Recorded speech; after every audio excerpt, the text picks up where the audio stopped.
Brad Williams XL primed. We're going to use the match function with wildcards, and then we're going to mix it up a little bit and throw in a text function in order to find the first match based on the random character in E4. Understand that? Here we have random character. We're going to wrap our search around wildcards. In order to do this, we need something to search. So we're going to use text. And text, what is text? Well, it's going to convert a value into text with a specific number format. We're going to look at the value. The value is fruit 319. Here's our name range. And what are we going to do?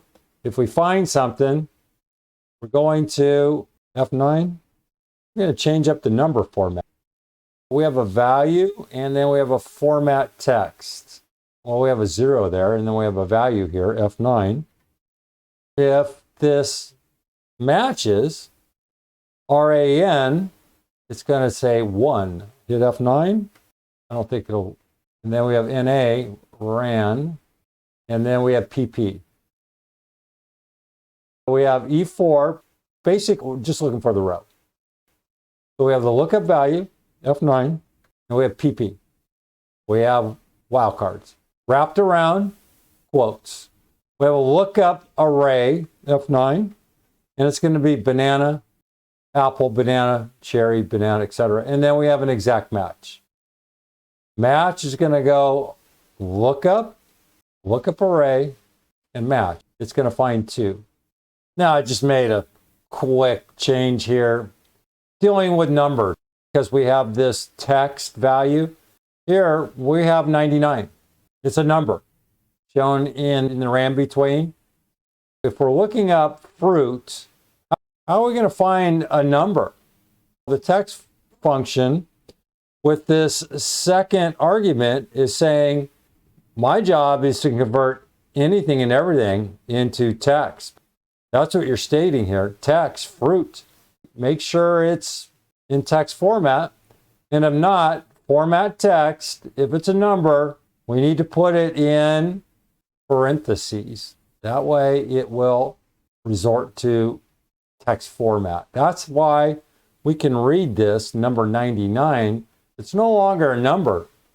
This is a number, but it's converted over into text. That's why we can read this.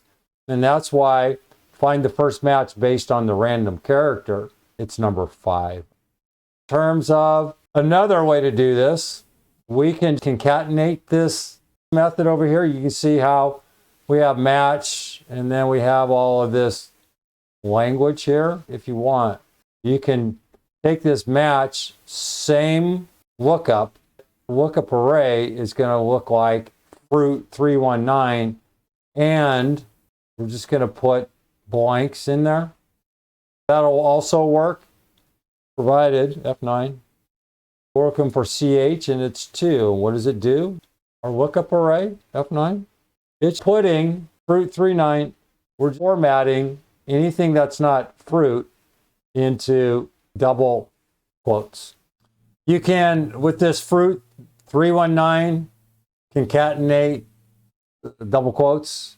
The second method for converting a number to text is to concatenate the numbers to an empty cell using the ampersand operator, as shown here. Without formatting, the data numbers are converted to text, and the result is the same as above. We're looking at this 99, and we're not formatting it. This is a nice little trick. It's going to turn into text automatically. Nice. Brad Williams, XL Prime. Thanks for watching.